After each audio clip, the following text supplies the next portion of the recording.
I am Julian, and I am 28 years old. Exactly 1 year ago, I stood completely frozen in the dark, cavernous hallway of my family's multi-million-dollar estate, listening as the people I loved most in the world casually plotted to destroy my entire life. While I had spent the last 5 grueling years working 80-hour weeks to save our family's massive commercial real estate and construction business from the absolute brink of bankruptcy, my parents were sitting in the brightly lit kitchen with my older brother, Harrison, finalizing their master plan to leave me with absolutely nothing. My father's voice, deep and commanding, sliced through the quiet of the house like a freshly sharpened blade. He said, "Harrison gets everything. The house, the company, the real estate investments. Your brother? He is not getting a dime. He was never really ours anyway." I peeked through the narrow crack in the heavy oak door and saw my mother. She was elegantly swirling her crystal champagne glass, smirking at Harrison, and toasting to the night they officially erased me from the family legacy. But there is one massive detail they did not know. They did not know about the absolute legal authority I secretly held over every single corporate bank account they owned.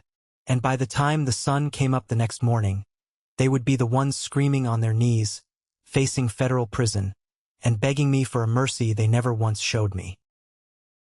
Before I tell you exactly what happened during the darkest night of my life, hit that like button if you believe that karma always comes to collect its debts. And please, let me know where you are watching from in the comments below. Your support is the greatest motivation for me to keep sharing this journey.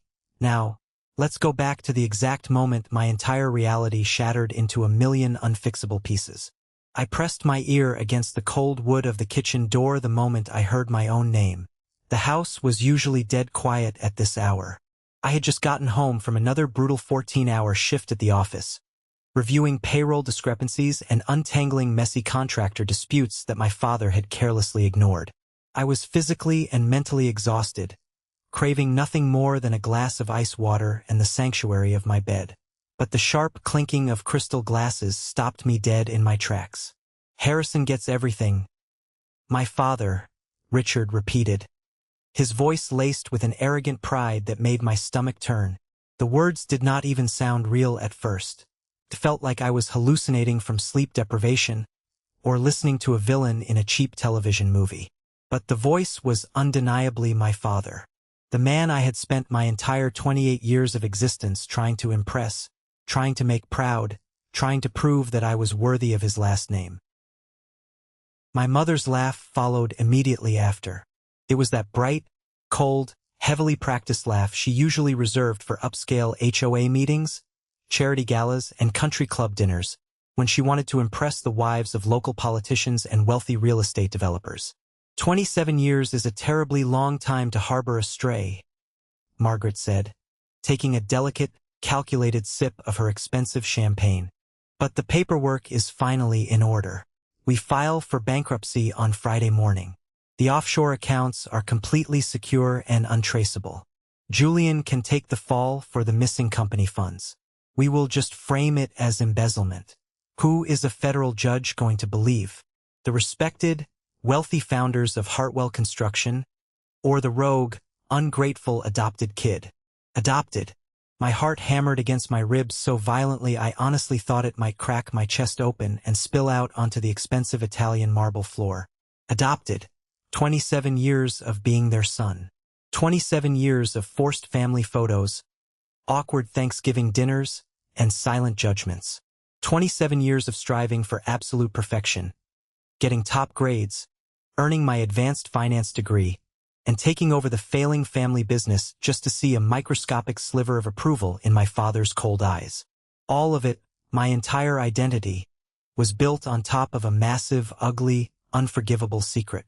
And infinitely worse, they were actively planning to frame me for a federal financial crime just to cover their own tracks and protect my spoiled brother's inheritance. I backed away from that door in complete, suffocating silence. I did not confront them. I did not scream. I did not kick the heavy door open and demand the truth. I realized in that split second that the family I thought I had did not actually exist. It was a mirage. I was a soldier standing in the middle of a war zone, and the enemy was sleeping peacefully under the exact same roof. I retreated to the shadows of the hallway and waited. I waited for 2 agonizing hours until midnight. Once the massive house had finally gone still, and the heavy oak door of my parents' master bedroom clicked shut for the night, I slipped silently down the hall and into my father's private study. The old grandfather clock in the foyer struck 12 as I pulled open the heavy mahogany drawer of his massive desk. This was where Richard kept everything that truly mattered to him in this world. Dates, contracts, account statements, legal leverage. I clicked on a small, tactical penlight I kept on my keychain and sifted through the thick, neatly organized folders. Every single property deed, every commercial real estate holding, every massive trust fund, every single lucrative stock portfolio bore my brother's name. Harrison Hartwell. Harrison Hartwell. Harrison Hartwell. The construction company that I had personally built with my own bare hands from a small, struggling regional outfit worth roughly $2 million into a massive, unstoppable firm worth nearly $16 million. My 5 years of blood and sweat. My missed holidays. My lost 20s. On paper, legally, it belonged entirely to the golden child who spent his weekends snowboarding in Aspen and crashing luxury sports cars that our father quietly replaced. Then, my flashlight caught the edge of a plain manila folder tucked far behind a thick stack of old tax returns. It was labeled with a single word printed in black ink. Confidential. I opened it, and the air completely left my lungs. Inside was a certificate that literally stopped my breath and made my hands shake violently. An adoption record. My name. The date I legally became a Hartwell. I was exactly 3 years old. There were no heartwarming details about my biological parents, no letters of love, just a sterile, cold legal document finalizing the transfer of a human life like a piece of used, depreciating property. I pulled out my phone and photographed every single page, the flash of the camera reflecting in my tear-filled eyes. But buried even deeper in that same heavy drawer, beneath a false bottom lined with felt, I found something infinitely more dangerous. Financial statements. Dozens of them showing massive, strange wire transfers. Hundreds of thousands of dollars moving in rapid succession to obscure bank accounts in the Cayman Islands and Switzerland. As a trained financial analyst and the chief operating officer of the company, I did not need a translator. I knew exactly what I was looking at. Someone was quietly, methodically hollowing out Hartwell Construction from the inside. They were funneling our hard-earned company assets into overseas shell accounts, preparing to intentionally drain the business dry, file for Chapter 11 bankruptcy, and leave all our 91 hardworking employees with absolutely nothing. No severance, no health insurance, no retirement. I realized standing there in the dark that my parents were not just terrible, heartless people. They were ruthless financial predators. And they had chosen me, the disposable adopted son, as their perfect scapegoat. But standing in that study, looking at their sloppy paper trail, I realized they had made one massive, fatal miscalculation. They forgot about the administrative paperwork my father had signed exactly 6 weeks earlier. I thought the absolute worst was over that night in the study. I was so incredibly wrong. To truly understand the sheer, unadulterated cruelty of their master plan, you have to understand the deeply toxic dynamic of the Hartwell family. Growing up in that sprawling, immaculate house, there were always 2 very distinct, separate worlds. There was Harrison's world, built on endless entitlement and zero consequences, and there was mine, built on punishing expectations and conditional tolerance. Harrison was the undisputed golden boy. In my mother's eyes, he could do absolutely no wrong. If Harrison failed a crucial math test in high school, my mother immediately blamed the teacher for being incompetent and threatened a lawsuit against the school district. If Harrison wrecked his brand new Porsche while driving intoxicated at 2 in the morning, my father quietly paid off the local police chief, bought him a brand new SUV the very next day, and told him it was just an expensive lesson in road safety. Harrison's massive college fund was fully stocked and generating high-yield interest by the time he was 10 years old. When he eventually graduated from a prestigious university with a completely useless degree, terrible grades, and absolutely zero ambition, my parents bought him a luxury penthouse condo downtown just to give their precious boy a proper head start in life. Then there was me, the stray. I was held to a standard of absolute, punishing, flawless perfection. If I brought home a report card with an A-, I was grounded for a month because, according to Richard, I was squandering the expensive opportunities they generously provided. While Harrison spent his summers touring Europe on my father's platinum credit card, I paid for my own state college tuition by working brutal double shifts at a greasy local diner, smelling like fried food and bleach, and taking out massive student loans that kept me awake at night. My parents refused to contribute a single dime to my education, claiming it would build character and teach me the value of a dollar. When I graduated at the absolute top of my class with a complex degree in corporate finance, my father did not even bother to attend the graduation ceremony. He claimed he was too busy taking Harrison on an exclusive, weeks-long golf trip to Scotland. 5 years ago, Hartwell Construction was bleeding money at an alarming rate. My father had made a series of arrogant, terrible real estate investments, and the company was literally weeks away from permanently closing its doors. He came to me, looking desperate and defeated, and asked me to step in. I gave up my lifelong dream of working at a major, prestigious investment firm on Wall Street. I rolled up my sleeves, swallowed my pride, and dove headfirst into the chaotic family business. For 5 grueling years, I lived and breathed that company. I ruthlessly renegotiated inflated supplier contracts, streamlined our bloated operations, fired incompetent managers my father had hired, and aggressively expanded our commercial real estate projects. I turned a failing, miserable $2 million mess into a $16 million industry powerhouse. I personally secured the salaries, the health benefits, and the 401k plans for 91 dedicated employees who relied on us to feed their families. I did it all because I foolishly thought I was saving my family's legacy. I thought, finally, after all these years of backbreaking labor, I would earn my father's genuine respect and love. The morning after my terrifying discovery in the dark study, I forced myself to walk into the bright, sunlit kitchen for breakfast.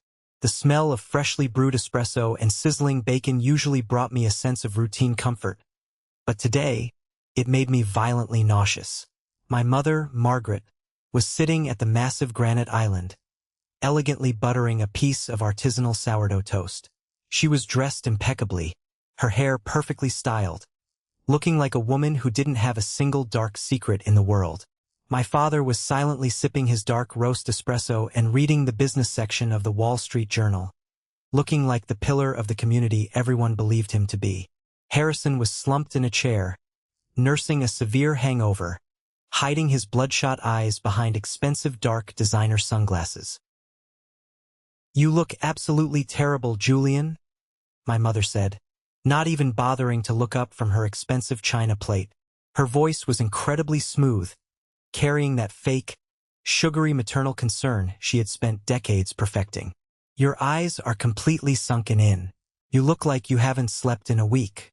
Maybe you should finally see a therapist about those chronic sleepless nights of yours. You have always been so overly sensitive, ever since you were little. It is frankly exhausting to watch you drag yourself around." I stared at her. My jaw tightened so hard my teeth ached. This was the woman who had kissed my forehead when I had a fever as a child. This was the woman who had taught me how to tie my shoes on the front porch. Now, knowing the monstrous truth, her meticulously maintained face looked like a terrifying, hollow mask. I forced my shaking hands to unclench under the heavy wooden table, digging my fingernails into my own palms to keep from screaming. "I am perfectly fine, Mom," I said, my voice eerily calm and devoid of all emotion. "Just a lot of complex numbers on my mind. We have a massive quarterly financial review coming up, and I want to make sure everything is flawless." My father lazily flipped a page of his newspaper, the paper rustling loudly in the tense room. "Well, do not mess it up, Julian. The entire company relies on that data. And Harrison is going to need a completely clean, pristine balance sheet when he eventually steps up to take over as CEO. Harrison smirked from behind his dark sunglasses, picking up a piece of bacon. "Yeah, little brother, keep the engine running for me. I can't take over a sinking ship, can I?" I nodded slowly, picking up my heavy leather briefcase from the floor. "Of course, I will make sure everything is exactly where it belongs." I walked out of that toxic house, got into my car, and drove straight to the downtown office.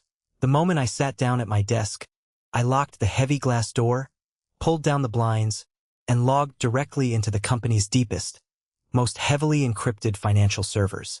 Because I was the one who had personally built and modernized the new accounting infrastructure from scratch, I had administrative access and backdoor codes that my father barely even understood existed. I started tracing the numbers, following the digital breadcrumbs left behind by their greed. What I found over the next 3 agonizing hours made my blood run completely cold. Over the past year and a half, dozens of massive construction contracts had been quietly and systematically inflated. The surplus cash was being meticulously wired to those offshore accounts I had seen in the study. Heavy equipment invoices were being intentionally duplicated and paid twice through the automated system. One payment went to our real, hardworking vendors, and the second massive payment went to obscure shell companies that existed only on paper in tax havens. Millions of dollars had been siphoned out of Hartwell Construction right under my nose, cleverly disguised as operational losses. But the final, devastating nail in the coffin was a hidden email thread I found buried deep in the archived communications server. It was an exchange between my father and Felix. Felix was our senior vice president of operations. He was a man who had worked at the company for over 20 years. I viewed Felix as an uncle. He was the man who had patiently taught me how to read a complex architectural blueprint when I was a teenager. He was the man who had bought me my very first beer when I turned 21. The email from my father read, "Julian is getting way too close to the vendor accounts. He is getting suspicious, asking too many questions about the concrete suppliers. After Friday, he will not be a problem anymore. Are the termination documents ready?" Felix's reply, time-stamped just 2 days ago, made me physically sick to my stomach. "The termination letter is drafted and reviewed by outside counsel. I have already planted the falsified invoices in his personal network directory. When the federal auditors come in next week during the bankruptcy filing, the digital trail will make it look like Julian has been aggressively embezzling the funds to feed a massive offshore gambling addiction. The police will have absolutely no choice but to arrest him on the spot. You and Margaret just need to play the heartbroken, betrayed parents for the cameras. My own father, my own mother, the man I looked up to as my greatest mentor. They were not just stealing money to line their own pockets. They were actively, maliciously orchestrating my total destruction. They were going to throw me in a federal prison to protect their wealth and secure Harrison's unearned inheritance. If I did nothing, I would lose my brilliant career, my freedom, and my entire future by the end of the week. But in their supreme, blinding arrogance, they had left the keys to the kingdom sitting right in my pocket. The storm was about to break, and they had absolutely no idea it was coming. I didn't waste a single second grieving the family I never really had. I printed every single damning document, every offshore wire transfer confirmation, every duplicated, fraudulent invoice, every sickening email between Richard and Felix. I meticulously packed them into a heavy, black leather binder and immediately picked up my phone to call my closest friend, Nadia. Nadia was not just a friend I had met in a college economics class. She was a ruthless, brilliant, incredibly aggressive corporate attorney who had recently made senior partner at one of the top, most feared law firms in the state. She was the kind of lawyer who ate corporate fraudsters for breakfast, a woman who had single-handedly destroyed arrogant CEOs in massive lawsuits and messy corporate divorces. I told her it was an absolute life-or-death emergency. We agreed to meet an hour later in the empty, quiet reading room of the downtown public library, a place completely off the radar, far away from anyone in our corporate circle who might recognize us. When I arrived, Nadia was already sitting at a long wooden table, dressed in a sharp tailored suit, her eyes assessing my pale face. I sat down heavily and slid the thick binder across the scratched wooden table. I did not say a single word. I just watched her face as she opened it and began to read. For the first 15 minutes, the only sound in the massive room was the harsh rustling of paper and the rhythmic ticking of the antique wall clock. I watched Nadia's expression shift rapidly from professional, detached curiosity to deep, furrowed concern and finally, to pure, unadulterated, fiery fury. She slammed the heavy binder shut, the sound echoing in the quiet room, her dark eyes blazing with anger. "Julian, this is massive," Nadia whispered, leaning in close across the table, her voice tight with intensity. "This is not just a petty family dispute over an inheritance. This is federal fraud, wire fraud, conspiracy to commit fraud, and criminal defamation. They are looking at decades in a federal penitentiary. But more importantly, and terrifyingly, they have set a flawless, airtight trap for you. The digital footprint they created makes you look incredibly, undeniably guilty. If they file for bankruptcy on Friday morning like they plan, the federal auditors will walk into your office, find these planted files, and you will be arrested in handcuffs before you can even dial my phone number to hire a defense lawyer." "I know," I said, my voice sounding hollow and dead, like it belonged to someone else. "They stole my entire life, Nadia, and now they want to take my freedom so Harrison can buy another sports car. What do I do? Do I take this binder to the FBI right now?" Nadia shook her head slowly, her brilliant legal mind working at light speed, calculating every possible angle. "No. If you go to the police right now, it turns into a massive, slow-moving federal investigation. The bank accounts will be immediately frozen, yes, but the business will instantly collapse under the weight of the scandal. The 91 employees you care about so much, the ones you worked 5 years to protect, they will lose their jobs today. Their pensions will be locked up in court for a decade.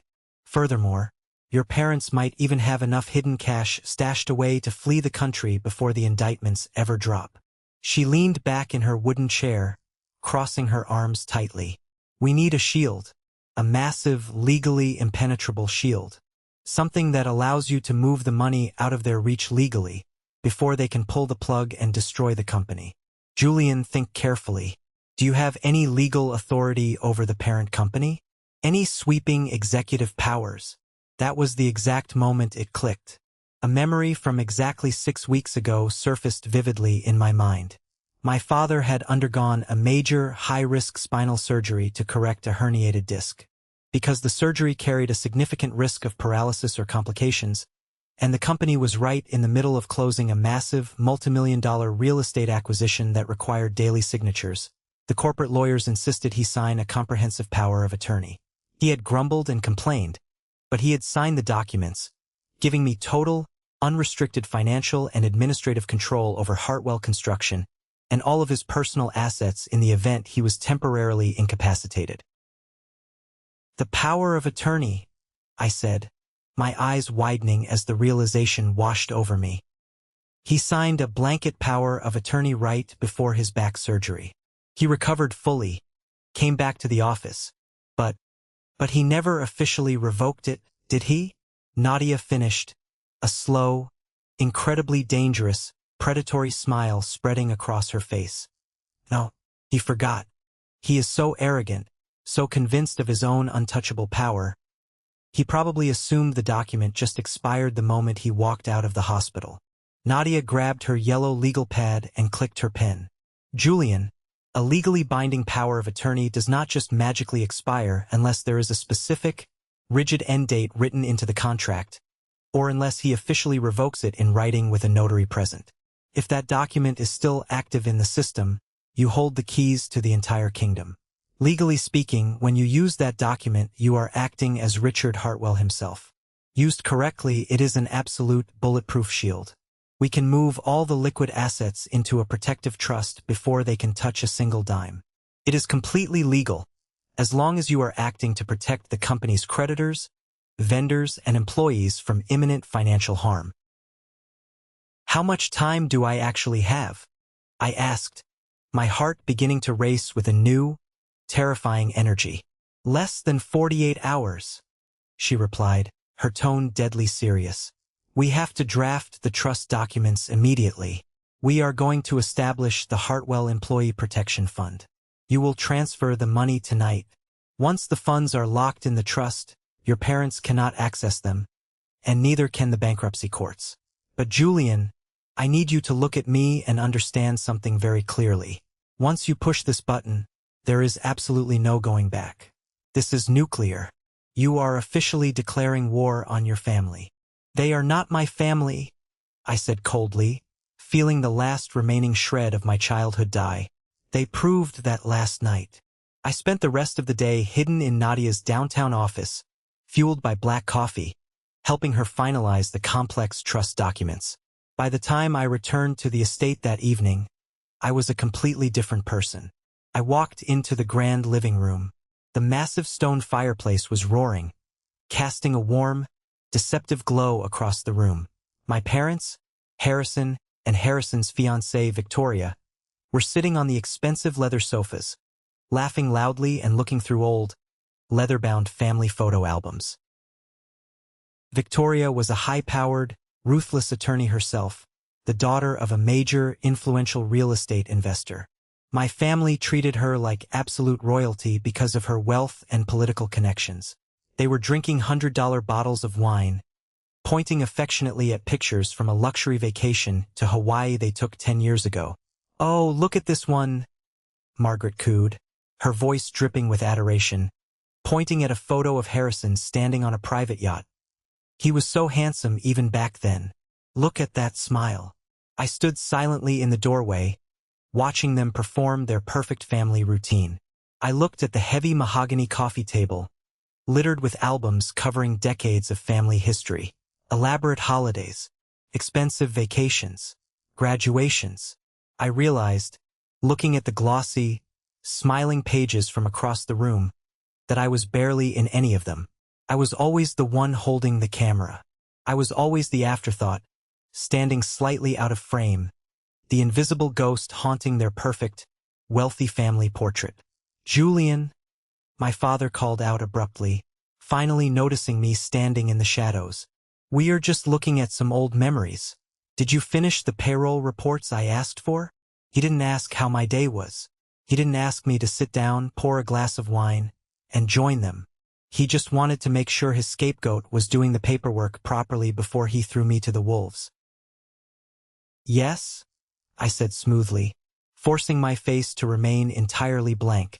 "Everything is perfectly in order. The numbers are exactly where they need to be. I am exhausted.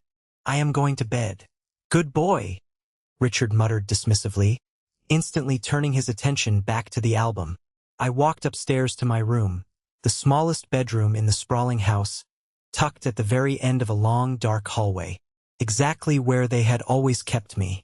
Out of sight, out of mind. I pulled a small duffel bag from my closet and began packing my most important belongings. My passport, my university degrees, my laptops, and the few items of clothing I actually cared about. I knew with absolute certainty I would never sleep in this house again. I sat on the edge of the mattress, staring at the wall, and watched the digital clock on my phone tick slowly toward midnight. The storm was here, and I was about to bring the thunder. At exactly 2 a.m., the massive estate was dead, suffocatingly silent. I grabbed my duffel bag, slipped quietly out the heavy back door, got into my car, and drove out of the gated community toward the Hartwell Construction headquarters downtown. The city streets were completely empty, the neon city lights reflecting beautifully off the wet, rain-slicked pavement. My mind was incredibly, terrifyingly hyper-focused. There was absolutely no fear left in my system.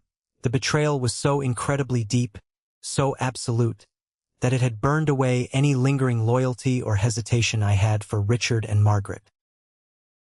I pulled my car into the underground executive parking garage. The night security guard, Walter, was sitting at the front security desk, bathed in the blue glow of his surveillance monitors. Walter was a proud, hard-working 60-year-old man who worked grueling night shifts to help pay for his wife's incredibly expensive medical bills. She had been diagnosed with an aggressive illness 2 years ago, and my father, despite his immense wealth, had repeatedly refused to upgrade the employee health insurance plan to cover her specialized treatments. My father treated Walter like a piece of invisible furniture, barely acknowledging his existence when he walked through the lobby. I, on the other hand, had always made it a point to bring Walter a hot coffee, ask about his wife's progress, and treat him with the basic human dignity he deserved. Walter looked up from his monitor as I approached the heavy glass security doors. He did not ask why the chief operating officer was showing up at 2 a.m. looking like he was ready for a war. He did not demand to see my corporate badge. He just smiled a tired, genuine smile, pressed the heavy buzzer, and let me walk right in. "Late night, Mr. Julian?" Walter asked, his raspy voice echoing slightly in the quiet, marble-floored lobby. "Very late, Walter. I just have to finalize some absolutely critical accounts before the morning rush," I replied, forcing a reassuring tone. "Take your time, sir. I'll be right down here if you need anything at all." As I walked toward the elevator, I couldn't help but feel the crushing irony of it all. The absolute trust and unwavering respect my own wealthy family had violently and continuously denied me was freely and easily offered by a man making a meager $15 an hour, struggling to buy medicine at Walmart. I took the private elevator up to the executive floor and walked into my spacious corner office. The room was dark, illuminated only by the faint glow of the sprawling city skyline shining through the floor-to-ceiling windows. I sat down heavily in my leather chair, booted up my secure, encrypted workstation, and pulled the power of attorney documents and Nadia's freshly drafted trust account details from my briefcase. For the next 4 agonizing hours, I worked in absolute, calculated, breathless silence. I logged into the primary corporate banking portals, bypassing the standard security protocols using the executive override codes I had personally designed. The very first thing I did was access the primary liquid asset accounts. The company had exactly $3.2 million in available, unallocated cash, which my father was planning to wire to his offshore Cayman accounts at exactly 9 a.m. that morning. My fingers flew across the mechanical keyboard, the clicking sound echoing in the empty office. I officially authorized the creation of the Hartwell Employee Protection Fund within the banking portal. The system prompted me for authorization. I digitally attached the power of attorney document. I held my breath as the bank's automated legal system scanned the file. 10 seconds later, it was verified as legally binding and completely active. My father had never revoked it.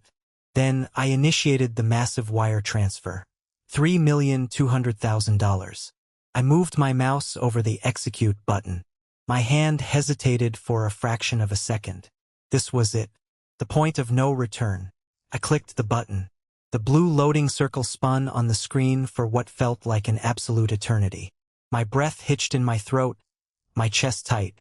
If my father had secretly put a secondary manual hold on the account, the transfer would instantly fail, and I would trigger an automated fraud alarm that would alert his phone immediately. A bright green checkmark finally appeared on the center of the screen. Transfer successful. Funds secured. The money was officially gone from Richard's greedy grasp.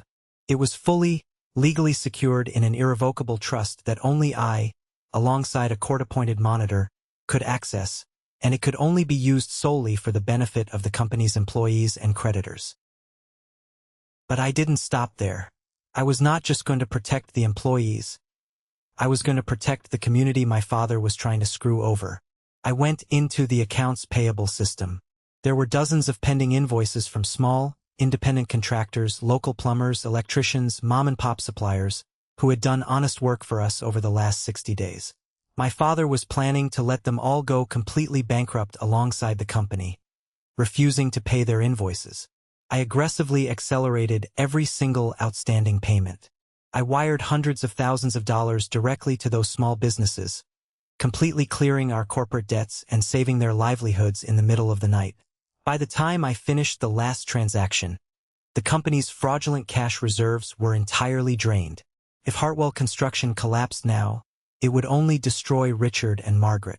It would not take 91 innocent families down with it. Near dawn, as the sky outside my window began to turn a deep, bruised purple, a soft, hesitant knock came at my heavy office door. Walter stood there in his slightly oversized uniform, holding a steaming cup of break-room coffee in a cheap styrofoam cup.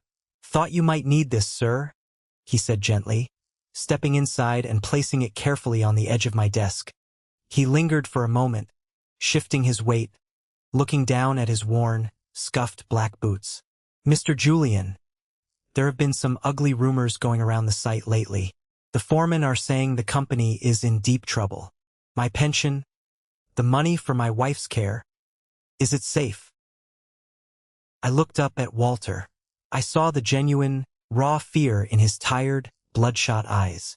He had worked his whole life for a tiny safety net that my father was planning to steal just to maintain his lavish lifestyle and buy Harrison another sports car. I stood up, walked around the desk, and looked him dead in the eye. I made him a promise that I fully intended to keep, no matter what it cost me personally. Walter, I want you to listen to me very closely.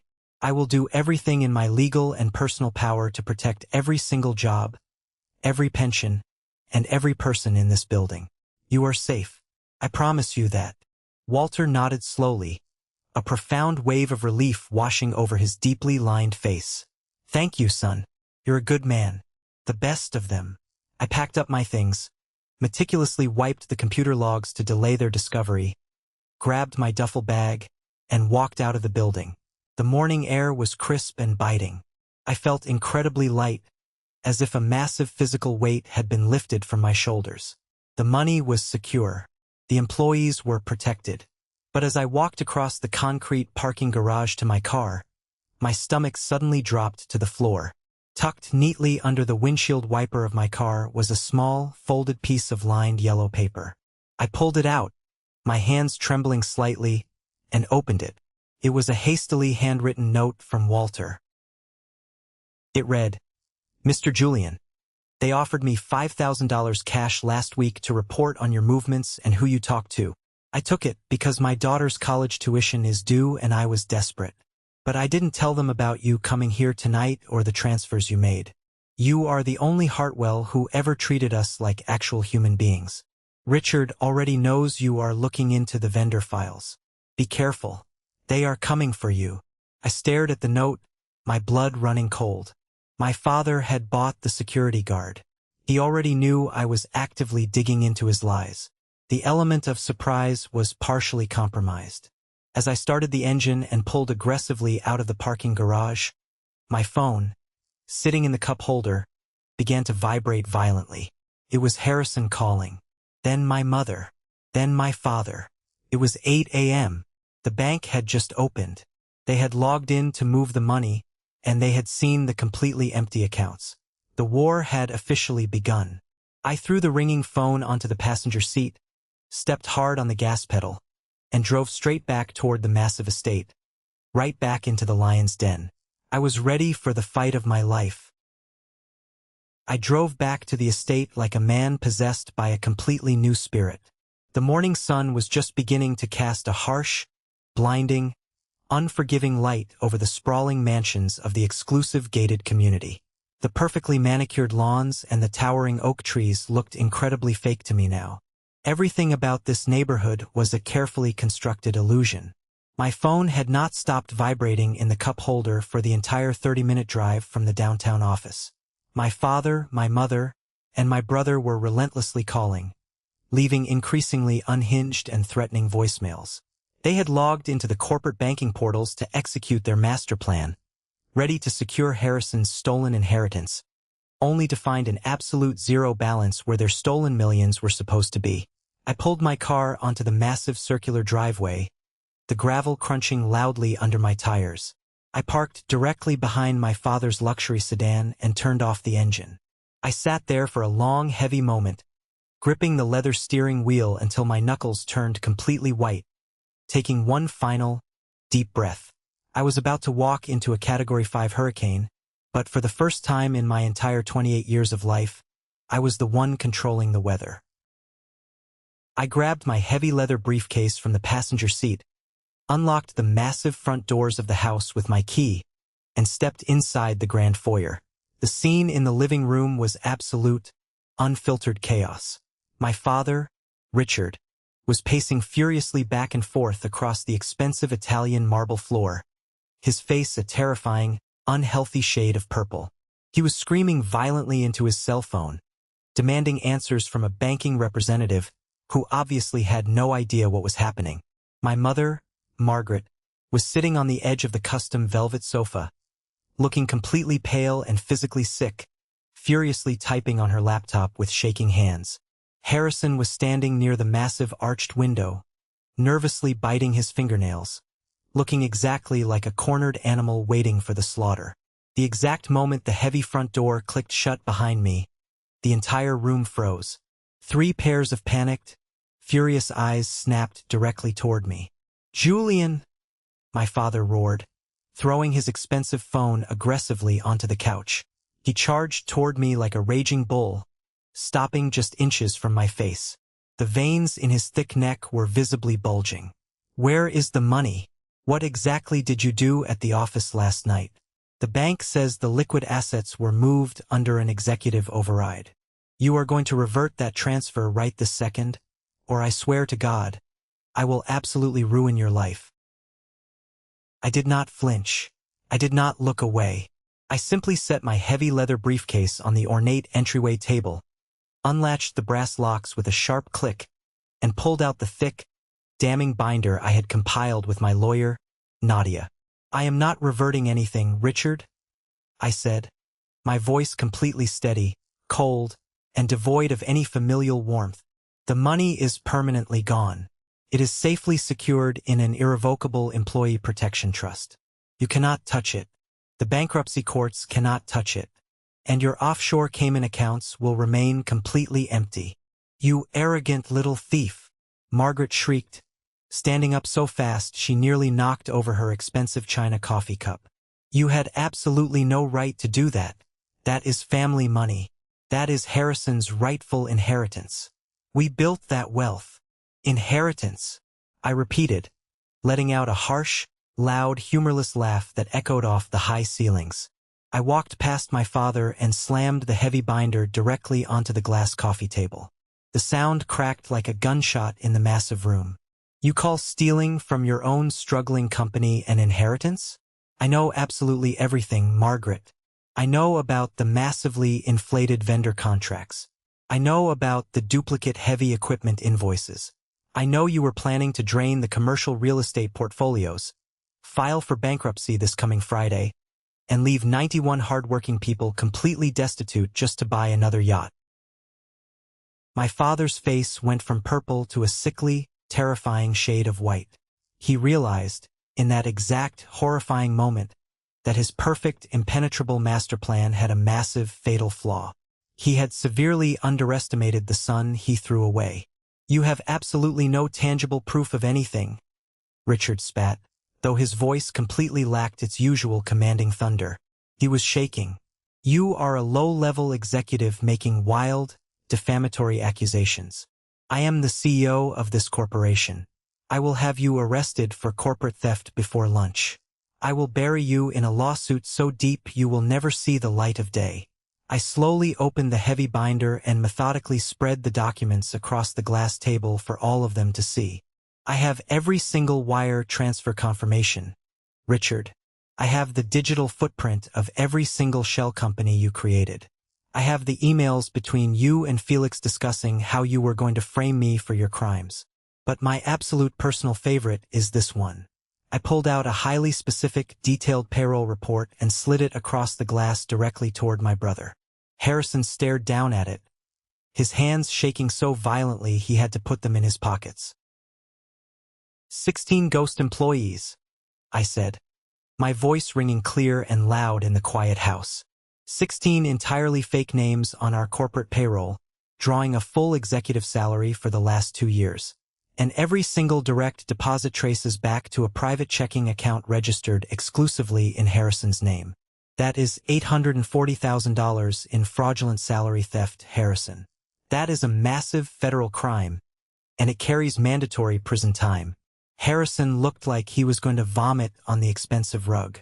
His arrogant, untouchable facade completely shattered into a million pieces. "Dad told me to do it," he stammered defensively, backing away from the table and pointing a shaking finger at Richard. "He said it was a brilliant tax loophole. I didn't know it was highly illegal. I just signed the banking forms."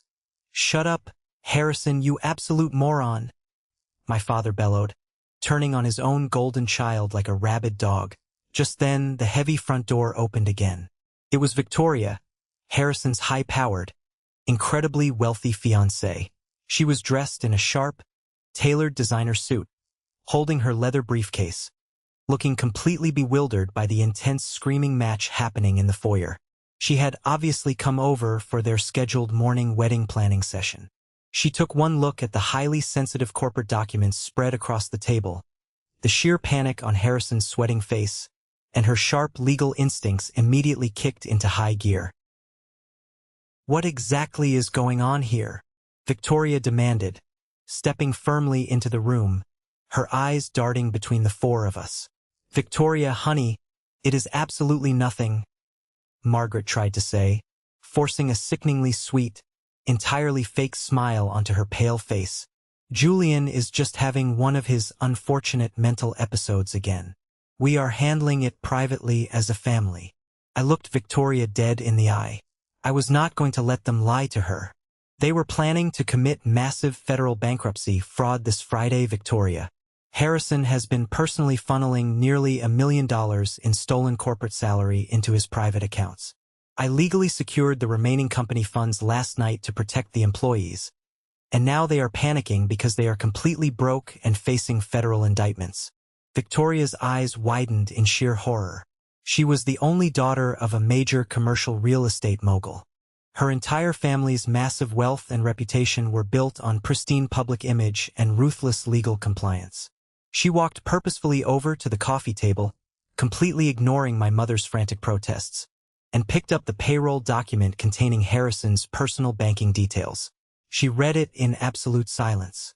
I watched the healthy color completely drain from her face. She realized, in real time, exactly who she had agreed to marry. This was not just a messy family dispute.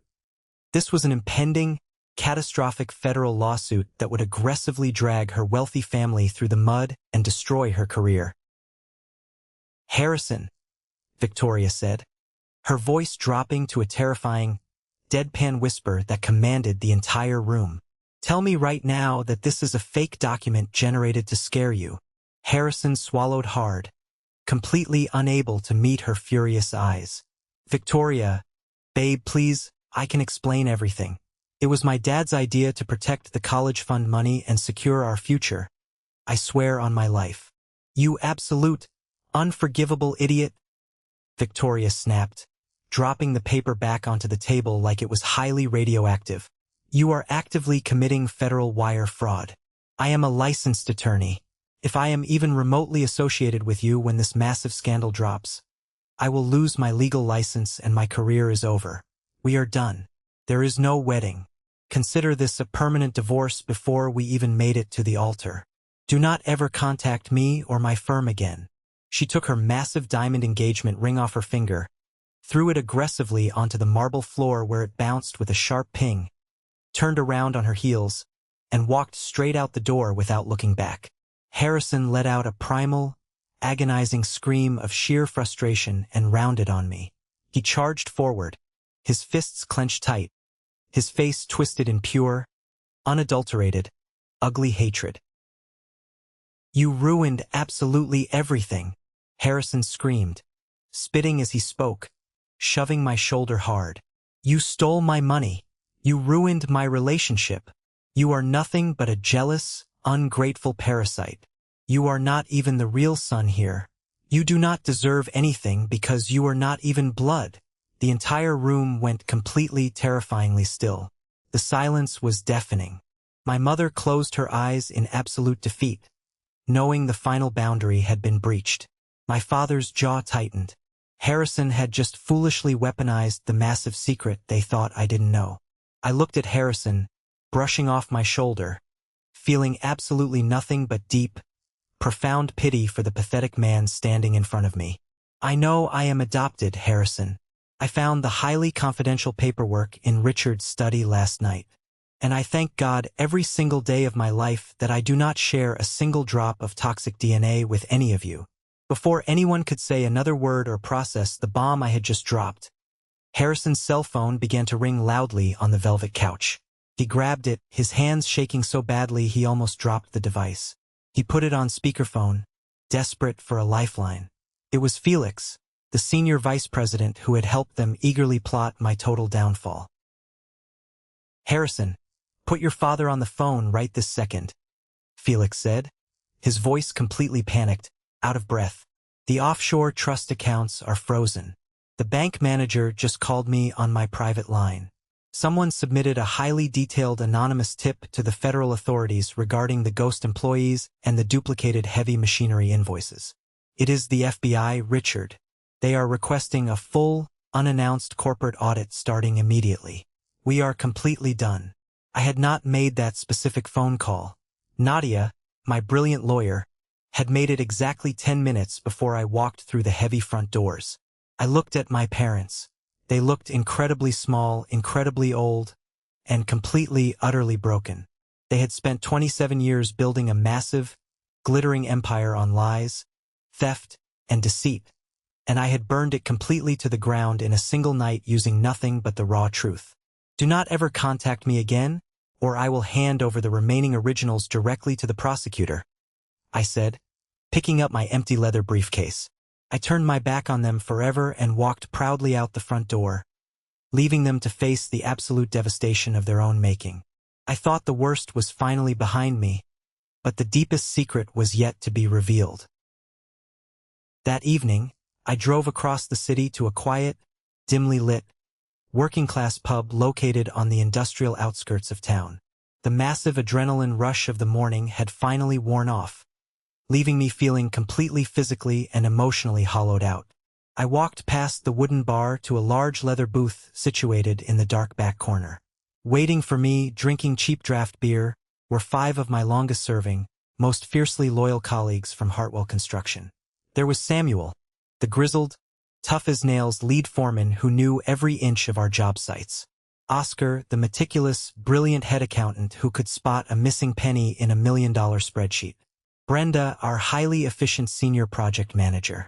And 2 veteran senior estimators who had been with the company since I was a teenager. These were the incredible people who actually built the massive company.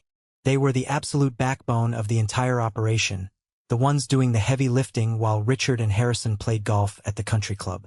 I sat down heavily, and Samuel silently slid a cold, sweating glass of beer across the scratched wooden table toward me.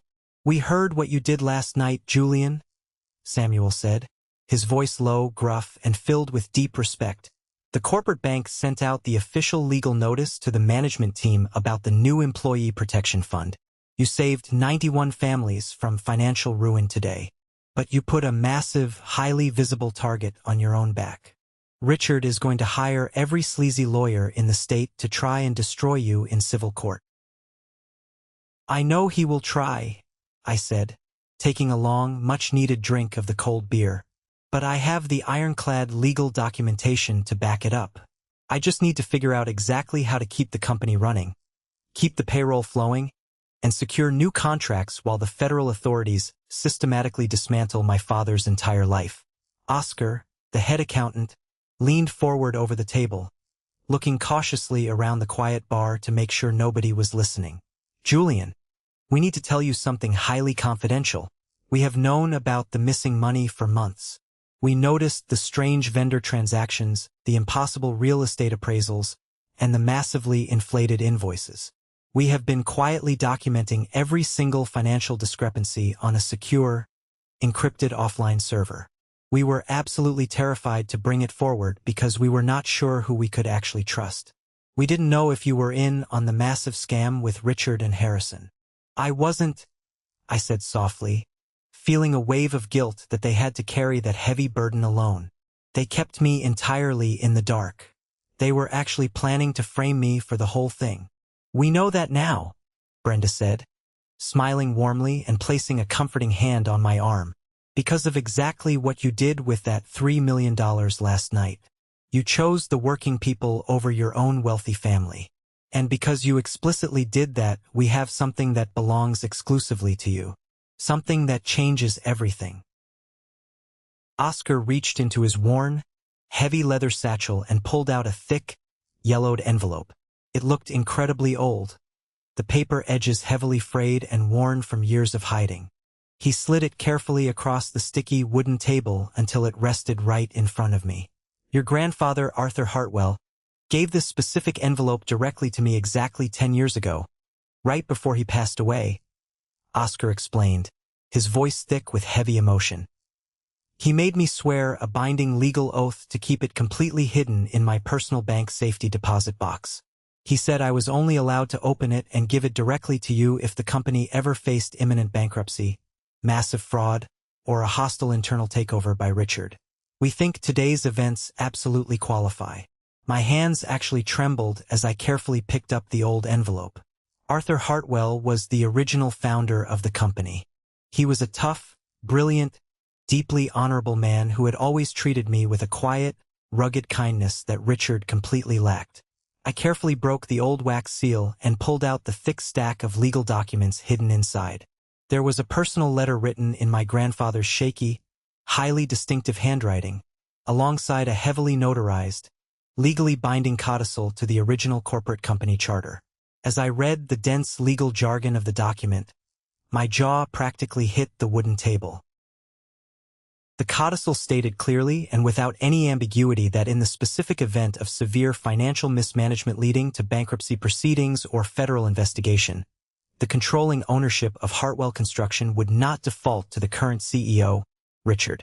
Instead, the majority voting shares and complete executive control would automatically transfer directly to me, Julian. Furthermore, the brilliant legal document was combined with a massive block of high-value employee stock options that vested immediately under emergency financial crisis provisions. If the dedicated employees voted to align their shares with me, we would jointly hold a massive 75% controlling interest in the entire corporation. Richard and Harrison would be instantly, legally ousted from the board of directors with absolutely zero power to fight back. I picked up the handwritten letter.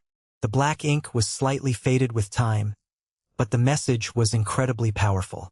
Julian, my boy, if you are reading this letter, it means Richard has finally managed to ruin the great company I built. I always knew he was deeply greedy, but I prayed he would eventually change his ways. I know exactly how terribly he treats you. I know you feel like you do not belong in this house.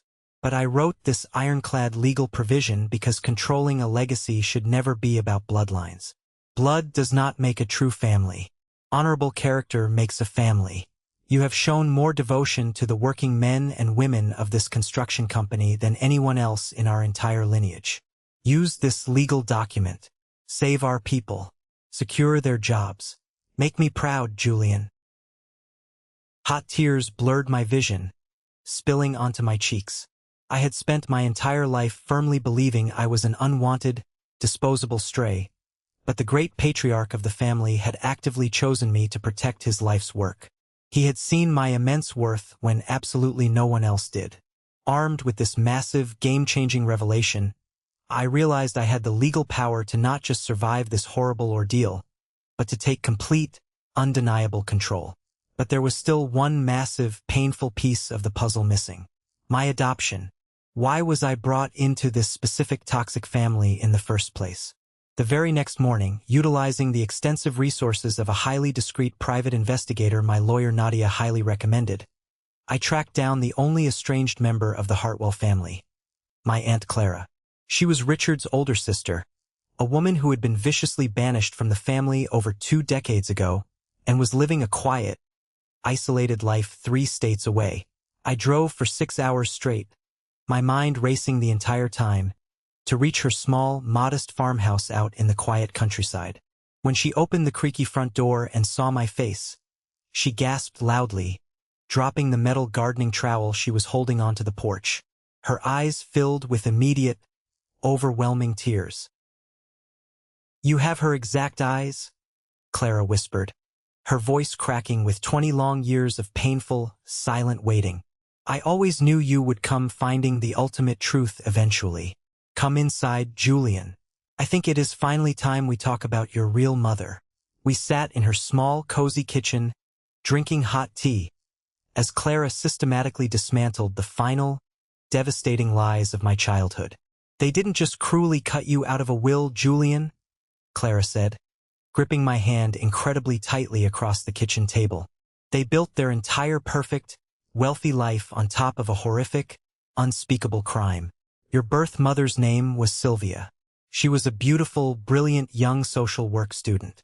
She met your father 28 years ago at a charity event. Richard was already legally married to Margaret, but he was incredibly reckless and arrogant. He pursued Sylvia relentlessly, lying to her face about his marriage. When she found out she was pregnant with you, she was absolutely terrified. Clara took a shaky breath, wiping a stray tear from her wrinkled cheek. Richard and Margaret cared about absolutely nothing but their pristine social reputation and their massive wealth. A messy public scandal would have completely ruined a massive, multi-million-dollar real estate merger they were orchestrating at the time. Richard offered Sylvia $50,000 in cold cash to get rid of you, stay quiet, and permanently disappear. She bravely refused the dirty money. She threatened to expose him to the press and file a massive lawsuit for child support. So she ran away. She tried to hide in a different state to protect you. My heart hammered violently in my chest. What exactly happened to her, Clara? Why didn't she keep me? Months later, when you were just 3 years old, Sylvia was killed in a horrific, violent car accident on a dark, isolated highway, Clara said, her voice dropping to a devastated whisper. The corrupt local police instantly ruled it a tragic, unavoidable accident. But I knew the horrifying truth. I saw the hidden bank records before Richard destroyed them. Richard had paid off the local judge and the investigating officers with massive bribes to close the case quickly without a proper autopsy or a deeper criminal investigation. They didn't even allow a proper public funeral for her. They quietly adopted you using forged documents to avoid any further legal scrutiny or messy custody battles with the state. And they buried the truth forever. They never loved you, Julian. They kept you as a silent prisoner of their own guilt, a constant, living reminder of the innocent woman they destroyed to protect their empire. I sat in that quiet kitchen, completely paralyzed by the sheer, unfathomable magnitude of their evil. My parents were not just financial thieves. They were highly likely responsible for the brutal death of my biological mother. They had stolen my mother, stolen my true identity, and tried to steal my entire future to fund their lavish lifestyle. I stood up from the wooden table, a new, freezing cold determination settling deep into my bones. This was no longer just about saving a construction company or protecting a working-class pension fund. This was about absolute, uncompromising, total justice for Sylvia. I was going to tear their world apart piece by piece. Over the following incredibly tense, chaotic weeks, the absolute truth kept surfacing, layer by layer, like toxic sediment violently stirred from the deep bottom of a dark lake. Armed with the massive mountain of financial evidence I provided, Oscar's highly encrypted offline server logs, the legal power of my grandfather's codicil, and Aunt Clara's damning historical testimony, the federal authorities moved with ruthless, terrifying efficiency. My parents, finally realizing the massive legal walls were rapidly and permanently closing in on them, completely panicked. They attempted to flee the country using highly illegal fake passports and hidden cash reserves they had stashed in a safety deposit box. They were intercepted and aggressively arrested by heavily armed federal agents at the Canadian border in the middle of the cold night. The security footage of my arrogant, wealthy father being shoved forcefully into the back of a federal transport vehicle in heavy steel handcuffs was broadcast on absolutely every local news station in the state. The mighty Richard Hartwell had finally fallen. Richard, facing a terrifying, inescapable reality of decades in federal prison for massive wire fraud, corporate embezzlement, tax evasion, and conspiracy, immediately broke under the pressure. He proved exactly what kind of cowardly, pathetic man he truly was by instantly turning on every single one of his own accomplices to try and negotiate a plea deal. He began aggressively cooperating with federal investigators, exposing a massive, sprawling web of deep corruption that reached far beyond our immediate toxic family. He provided hard evidence against corrupt local politicians, dirty subcontractors, and incredibly, he provided the exact banking paper trail that led directly to the disgraced, retired judge who had quietly closed the case on Sylvia's suspicious death decades earlier in exchange for bribe money that had never stopped flowing. Felix, the man I once foolishly viewed as an uncle and a mentor, was publicly arrested in the middle of his expensive country club dining room, humiliating him in front of all his wealthy peers. Then there was Harrison. Harrison, facing his own mounting, terrifying federal charges for actively receiving stolen corporate funds and committing wire fraud, completely broke down. His powerful fiancée Victoria had permanently left him, taking her family's massive wealth and legal protection with her. His parents had completely abandoned him to save themselves, and his luxury penthouse condo was immediately seized by the government to pay back the defrauded creditors. Against the strict, explicit advice of my brilliant attorney Nadia, I agreed to visit Harrison in the bleak federal holding facility. I walked into the loud, chaotic prison and sat across from him in the sterile, cold visitation room, separated by a thick pane of reinforced, smudged glass. He looked absolutely awful. He was painfully thin, ghostly pale, and shaking uncontrollably in his standard orange jumpsuit. He picked up the heavy plastic phone receiver with trembling hands. "Julian," Harrison said, his voice cracking with genuine, unadulterated fear. "Please, you have to tell them to help me. I can't survive in here. I didn't know the full, actual extent of what Dad was doing. I swear to God. I just signed the banking papers he told me to sign. I didn't know about the shell companies." I looked at him, feeling a strange, complicated mix of deep disgust and profound pity. "You knew the money was stolen, Harrison. You knew you were bleeding the company dry while our employees struggled to pay their mortgages and put food on the table. You immensely enjoyed the luxury sports cars, the expensive vacations, and the massive salary while I worked myself to death 80 hours a week to save the business." Harrison began to cry, ugly, heaving, desperate sobs.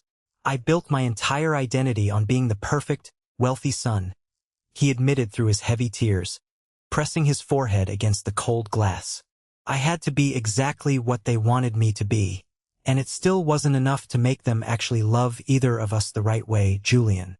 Dad used me just like he used you. I have absolutely nothing left.